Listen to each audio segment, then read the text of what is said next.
Hello everyone, welcome back to Taiyari online. मैं सुधा।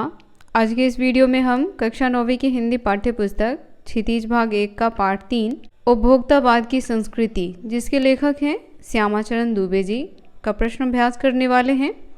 बच्चों, उपभोक्तावाद की संस्कृति पर वीडियो बनाया जा चुका है। यदि आप लोगों ने अभी तक उस वीडियो को नहीं देखा है तो उसे अवश्य देखें, तभी प्रश्नों के उत्तर दें, ताकि प्रश्न और उसका उत्तर दोनों आपको आसानी से समझ में आ जाए। पहला प्रश्न है, लेखक के अनुसार जीवन में सुख से क्या अभिप्राय है।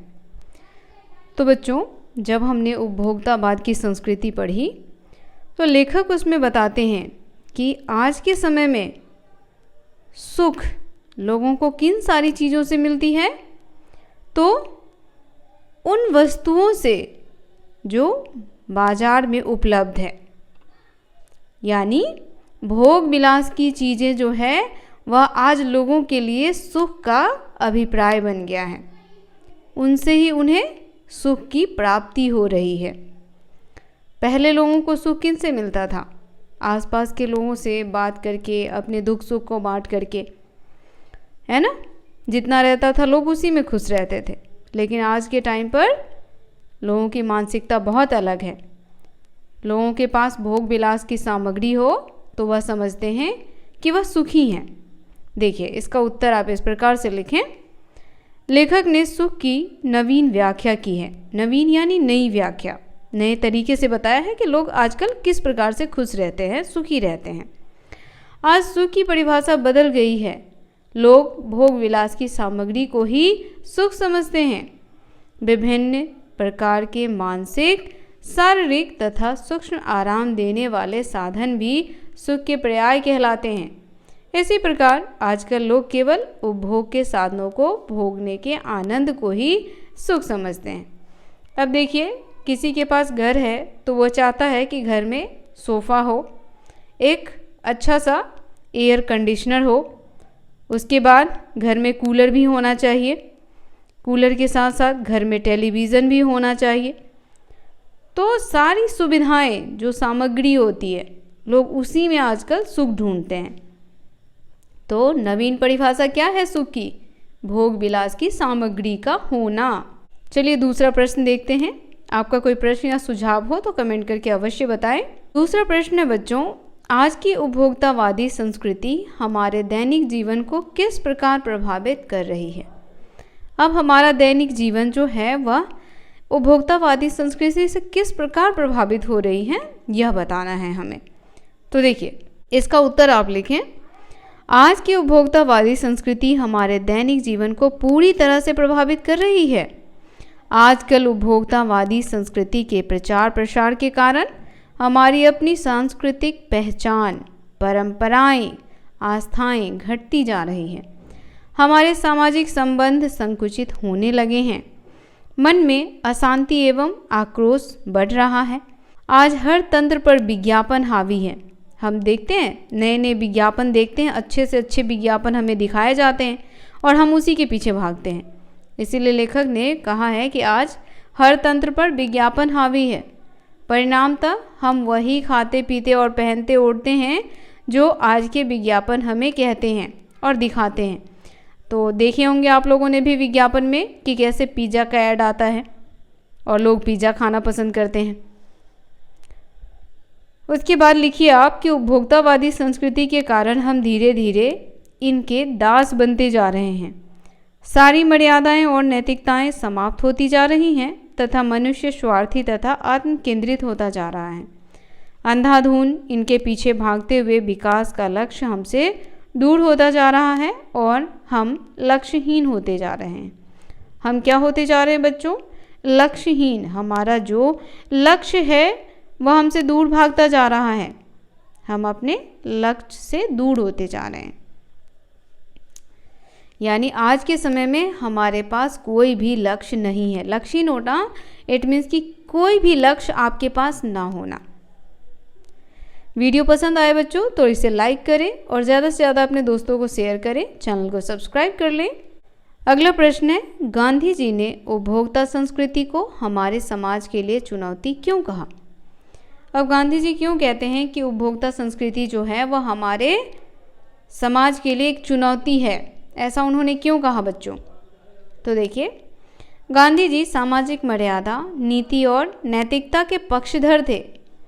गांधी जी चाहते थे कि लोग सदाचारी, संयमी और नीतिज्ञ बने, ताकि लोगों में परस्पर प्रेम, भाईचारा और अन्य सामाजिक सरोकार बढ़े। लेकिन उपभोक्तावादी संस्कृति इन सब के विपरीत चलती है। वह भोग, विलासिता, होड़ की भावना को बढ़ावा देती है, जिसके कारण नैतिकता तथा मर्यादा का ह्रास होता है। गांधी जी चाहते थे कि हम भारतीय अपनी मौलिकता और सभ्यता संस्कृति पर कायम रहे। उपभोक्तावादी संस्कृति से हमारी सांस्कृतिक अस्मिता का ह्रास होता है। उपभोक्ता संस्कृति से प्रभावित होकर मनुष्य स्वार्थ केंद्रित होता जा रहा है, जो भविष्य के लिए एक बड़ी चुनौती है, क्योंकि यह बदलाव हमें सामाजिक पतन की ओर अग्रसर करता है। तो बच्चों, देखा होगा कि आज के समय में लोग जो हैं वह सिर्फ अपने बारे में सोचते हैं। लोग बहुत ही स्वार्थ केंद्रित हो गए हैं। उनका जीवन जो है वह स्वयं तक ही सीमित हो गया है। वह अब स्वयं के अलावा कुछ सोच ही नहीं पा रहे। तो ये जो उपभोक्ता संस्कृति है, इससे प्रभावित होकर के लोग स्वार्थ केंद्रित होते जा रहे हैं, यानी स्वयं के बारे में सोचते रहते हैं, जिस वजह से परिवार में क्या होता है, अलगाव हो जाता है। हम आपस में ही लड़ते झगड़ते रहते हैं।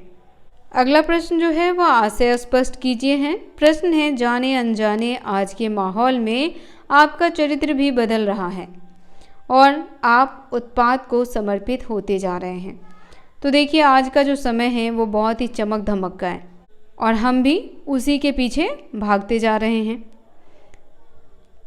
तो इसका उत्तर हम लिखेंगे इस प्रकार से, उपभोक्तावादी संस्कृति का प्रभाव हमारे चरित्र पर अप्रत्यक्ष पड़ता है, जो अनजाने में ही हमारे दैनिक जीवन में शामिल होता जाता है और इसके प्रभाव में आकर हमारा चरित्र बदलता जाता है।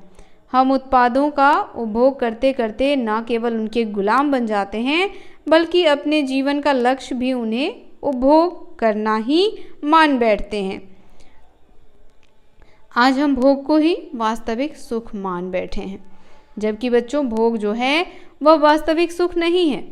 अगर आपके पास सभी संसाधन हैं, आप सभी चीज़ों का यूज़ कर रहे हैं, इसका मतलब ये नहीं कि वो आपके जीवन का सुख है, बल्कि जीवन का सुख होता है अपनों के साथ रहना, हंसना, बैठना, बातें करना, ये है हमारे जीवन का सुख।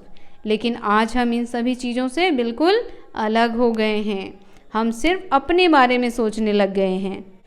अगला प्रश्न है, प्रतिष्ठा के अनेक रूप होते हैं, चाहे वो हास्यास्पद ही क्यों ना हो। तो यहाँ पर लेखक क्या कहना चाहते हैं, ये समझने की कोशिश कीजिए। लेखक क्या कहते हैं कि प्रतिष्ठा के अनेकों रूप होते हैं। आप समाज में जो है वो प्रतिष्ठा कई प्रकार से पा सकते हो।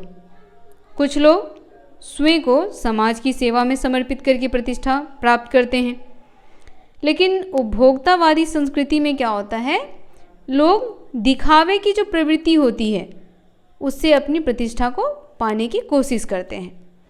देखिए, उत्तर हम इस प्रकार लिखेंगे, सामाजिक प्रतिष्ठा विभिन्न प्रकार की होती है, जिनके कई रूप तो बिल्कुल विचित्र हैं। अब यहाँ विचित्र रूप दिखाया गया है, उस पर ध्यान दीजिए। हास्यास्पद का अर्थ है हंसने योग्य। लोग अपनी सामाजिक प्रतिष्ठा को बढ़ाने के लिए ऐसे ऐसे कार्य और व्यवस्था करते हैं कि अनायास ही हंसी फूट पड़ती है। अब उदाहरण के तौर पर देखिए, उन्होंने बताया था कि अमेरिका में अपने अंतिम संस्कार और अंतिम विश्राम स्थल के लिए जीवित रहते हुए ही अच्छा प्रबंध करना ऐसी ही झूठी प्रतिष्ठा उदाहरण है जिसे सुनकर हंसी आती है। सही बात है बच्चों। अगला प्रश्न रचना अभिव्यक्ति से है। प्रश्न है, कोई वस्तु हमारे लिए उपयोगी हो या ना हो, लेकिन टीवी पर विज्ञापन देखकर हम उसे खरीदने के लिए अवश्य ललायत होते हैं, क्यों? तो ऐसा क्यों होता है? क्योंकि वह जो ऐड आता है वह बहुत ही लुभावना होता है, बहुत ही सम्मोहक होता है। जब हम उसे देखते हैं तो ऐसा लगता है कि अगर हम उन चीज़ों को खरीदेंगे तो हमारे जीवन में भी बहुत जल्दी जल्दी बदलाव होने लगेगा। इसका उत्तर इस प्रकार से लिखें, विज्ञापनों का प्रभाव अत्यंत सूक्ष्म लुभावना तथा मनमोहक होता है। विज्ञापन की भाषा मनमोहक और प्रभावी होती है। प्रचार तंत्र वाले अपनी चिकनी चुपड़ी बातों, दृश्यों और ध्वनियों के माध्यम से हमें प्रभावित करते हैं, जिन्हें प्रस्तुत करने के लिए प्रायः वह प्रसिद्ध फिल्मी चेहरों का सहारा लेते हैं। आपने देखा है ना कि कोई साबुन का ऐड करते हुए कोई हीरोइन दिख गई, किसी फेस क्रीम का ऐड करते हुए किसी हीरो को दिखा दिया, तो इन सारी चीज़ों को हम देख करके उसकी तरफ खींचे चले जाते हैं, जिससे विज्ञापन हमारे अंदर भ्रम और उस वस्तु के प्रति आकर्षण पैदा करता है। हम वही खरीदते हैं जो विज्ञापन हमें दिखाता है। विज्ञापन से हम अनुपयोगी वस्तुएं खरीदने के लिए लालायित हो जाते हैं। तो यह बिल्कुल ही सही बात लिखा गया है। हम सिर्फ विज्ञापन को देख करके चीज़ों को खरीदते हैं, जबकि चीज़ों में वो गुणवत्ता नहीं होती है। वो जो वस्तु होता है वह बहुत ही घटिया से घटिया होता है, फिर भी हम उसे खरीदने के लिए लालायित रहते हैं। क्यों लालायित रहते हैं? तो विज्ञापन की वजह से। अगला प्रश्न है, आपके अनुसार वस्तुओं को खरीदने का आधार वस्तु की गुणवत्ता होनी चाहिए या उसका विज्ञापन? तर्क देकर स्पष्ट कीजिए। तो बच्चों, आप वस्तु किस आधार पर खरीदेंगे? उसके विज्ञापन को देख करके या उसकी गुणवत्ता को देख करके? अगर मुझे कोई वस्तु खरीदना हो तो मैं उसकी गुणवत्ता को देख करके खरीदूंगी। उत्तर में आप लिखेंगे, निश्चित रूप से वस्तुओं को खरीदने का आधार उनकी गुणवत्ता होनी चाहिए, क्योंकि अधिकतर विज्ञापन हमारे मन में वस्तुओं के प्रति भ्रामक आकर्षण पैदा करते हैं। दूसरा, अधिकतर विज्ञापन आकर्षण दृश्य दिखाकर गुणहीन वस्तुओं का प्रचार करते हैं। अक्सर बाहरी चमक धमक में फंसकर हम उसकी असलियत पहचान नहीं पाते। तीसरे में लिखे, केवल विज्ञापनों के माध्यम से हम किसी वस्तु के गुण दोष की सच्चाई नहीं जान सकते। तो इस प्रकार से हम जब भी वस्तु खरीदें तो वस्तु की गुणवत्ता को देखकर, ना कि विज्ञापन को देखकर। सातवां प्रश्न है, पाठ के आधार पर आज के उपभोक्तावादी युग में पनप रही दिखावे की संस्कृति पर विचार व्यक्त कीजिए। तो आज का जो हमारा समाज है वह कैसा समाज हो गया है? दिखावे का। उत्तर लिखेंगे, यह बात बिल्कुल सच है कि आज दिखावे की संस्कृति पनप रही है। आज लोग अपने अपने में आधुनिक से अत्याधुनिक और कुछ हटकर दिखावे के चक्कर में कीमती से कीमती सौंदर्य प्रसाधन, म्यूजिक सिस्टम, मोबाइल फ़ोन, घड़ी और कपड़े खरीदते हैं। समाज में आजकल इन चीज़ों से लोगों की हैसियत आंकी जाती है। यहाँ तक कि लोग मरने के बाद अपनी कब्र के लिए लाखों रुपए खर्च करते हैं ताकि वे दुनिया में अपनी हैसियत के लिए पहचाने जा सकें। यह दिखावे की संस्कृति नहीं तो और क्या है? दिखावे की संस्कृति के बहुत से दुष्परिणाम अब सामने आ रहे हैं। इससे हमारे चरित्र स्वतः बदलता जा रहा है। हमारी अपनी संस्कृति, पहचान, परंपरा, आस्थाएं घटती जा रही है। हमारे सामाजिक संबंध संकुचित होने लगे हैं। मन में अशांति एवं आक्रोश बढ़ रहा है। नैतिक मर्यादाएं घट रही हैं। व्यक्तिवाद, स्वार्थ, भोगवाद आदि कुप्रवृत्तियां बढ़ रही हैं। तो इस प्रकार से प्रश्न संख्या 7 का उत्तर लिखें। प्रश्न संख्या 8 आपका है, आज की उपभोक्ता संस्कृति हमारे रीति रिवाजों और त्योहारों को किस प्रकार प्रभावित कर रही है? अपने अनुभव के आधार पर एक अनुच्छेद लिखना है। आपको एक छोटा सा अनुच्छेद लिखना है और बताना है बच्चों कि यह जो उपभोक्तावाद की संस्कृति है वह कैसे हमारे रीति रिवाजों और त्योहारों पर प्रभाव डालती है।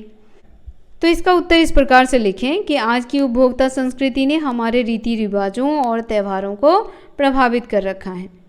त्योहारों का मतलब एक दूसरे को नीचा दिखाने की प्रतिस्पर्धा हो गई है। नई नई कंपनियां जैसे इस मौके की तलाश में रहती है कि त्यौहार के नाम पर ज़्यादा से ज़्यादा ग्राहकों को विज्ञापन द्वारा आकर्षित करें। आप देखते हैं ना कि दीपावली पर इतनी % का छूट है, आप फटाफट शॉपिंग करें और ये चीज़ें ले जाएं। दीपावली पर कितने का छूट है? 50% का छूट है।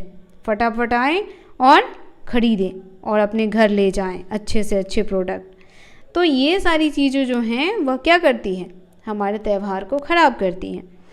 पहले त्यौहार में सारे काम परिवार के लोग मिलजुल कर करते थे। आज सारी चीज़ें बाजार से तैयार खरीद ली जाती हैं और बचा खुचा काम नौकरों से करवा लिया जाता है। रक्षाबंधन, दीपावली के समय टीवी पर दिखाए जाने वाले विज्ञापन का उदाहरण है। सही बात है बच्चों। तो आज देखे होंगे कि बड़े से बड़ा मार्ट जो है वह क्या विज्ञापन देता है कि हमारे यहाँ आइए, सभी चीज़ों पर 50% डिस्काउंट है। आज के टाइम पे हम क्या करते हैं, हम सारी चीज़ें मार्केट से ख़रीद करके ले आते हैं और त्यौहार मनाते हैं। घर में हम कुछ बनाते ही नहीं। जब हम घर में आपस में मिलजुल करके कुछ बनाएंगे तो खुशियाँ और ज़्यादा बढ़ेगी, लेकिन आज ऐसा नहीं होता है। अगला प्रश्न हमारा भाषा अध्ययन से है। प्रश्न है, धीरे धीरे सब कुछ बदल रहा है। इस वाक्य में बदल रहा है क्रिया है। यह क्रिया कैसे हो रही है, तो धीरे धीरे। अतः यहाँ धीरे धीरे क्रिया विशेषण है जो शब्द क्रिया की विशेषता को बताता है, क्रिया विशेषण कहलाता है। ध्यान रखिएगा कि जो शब्द क्रिया की विशेषता को बताता है उसे क्या कहते हैं, क्रिया विशेषण। जहाँ वाक्य में हमें पता चलता है क्रिया कैसे, कब, कितनी और कहाँ हो रही है, वहाँ वह शब्द क्रिया विशेषण कहलाता है। अब ऊपर दिए गए उदाहरण को ध्यान में रखते हुए क्रिया विशेषण से युक्त 5 वाक्य पाठ में छांट करके लिखना है। तो बच्चों आपको वाक्य जो है वह पाठ से छांट करके लिखना है। देखिए, पहला लिखिए आप, धीरे धीरे सब कुछ बदल रहा है। यहाँ देखिए, यह धीरे धीरे जो है वह रीतिवाचक क्रिया विशेषण है और सब कुछ क्या है, परिमाणवाचक क्रिया विशेषण। उसके बाद दूसरा है, आपको लुभाने के लिए जी तोड़ कोशिश में निरंतर लगी रहती है। तो यहाँ निरंतर जो है वह रीतिवाचक क्रिया विशेषण है। उसके बाद तीसरा है, सामंती संस्कृति के तत्व भारत में पहले भी रहे हैं। तो यहाँ पर पहले जो शब्द है वह कालवाचक क्रिया विशेषण का है। और चौथा है, अमेरिका में आज जो हो रहा है वह कल भारत में भी आ सकता है। तो यहाँ पर आज जो शब्द है, आज और कल, यह क्या है, कालवाचक क्रिया विशेषण। और पांचवा हमारा है, हमारे सामाजिक सरोकार में कमी आ रही है। यह कौन सा हो जाएगा, परिमाणवाचक क्रिया विशेषण। अगला प्रश्न 9.2 है। इसमें है धीरे धीरे, जोर से, लगातार, हमेशा, आजकल, कम, ज़्यादा, यहाँ, उधर, बाहर। अब क्या करना है कि ये जो शब्द दिए गए हैं ये सभी शब्द क्या हैं, क्रिया विशेषण के शब्द हैं और इससे हमें वाक्य बनाने हैं। तो देखिए, धीरे धीरे से आप क्या वाक्य बना सकते हैं, धीरे धीरे मेरा उससे परिचय हुआ। ठीक है। उसके बाद दूसरा है जोर से, तो पानी जोर से बरस रहा है। पानी क्या काम कर रहा है, बरसने का, लेकिन वह कैसे बरस रहा है, तो जोर से बरस रहा है। उसके बाद लगातार, लगातार पानी बरस रहा है। और उसके बाद शब्द जो है वह हमेशा है, यह क्रिया विशेषण है। अब देखिए, संजना हमेशा तेज़ दौड़ती है। तो यहाँ दौड़ना क्या हो गया, क्रिया, और हमेशा तो क्रिया की विशेषता को बताया जा रहा है कि वो हमेशा क्या करती है, तेज़ दौड़ती है। आजकल, आजकल, आजकल से क्या बनेगा, राजू आजकल प्रतिदिन दौड़ने का अभ्यास करता है। उसके बाद है कम, हमारा दुख उसके सामने बहुत कम है। और ज़्यादा शब्द से क्या बना सकते हैं, आज मैं कुछ ज़्यादा खा गया था। तो इसी प्रकार बच्चों कुछ और शब्द जो हैं वो बच रहे हैं, जिसमें आ रहा है कौन कौन सा शब्द, तो यहाँ, उधर, बाहर। आप कोशिश करें कि इन सभी शब्दों के वाक्य बना करके हमें कमेंट में बताएं। यह वीडियो आपको कैसा लगा कमेंट करके बताना बिल्कुल ना भूलें। वीडियो पसंद आया हो तो इसे लाइक करें, शेयर करें और हमारे चैनल को सब्सक्राइब कर लें। मिलते हैं आपसे अगले अध्याय के साथ, तब तक के लिए आप सभी का धन्यवाद।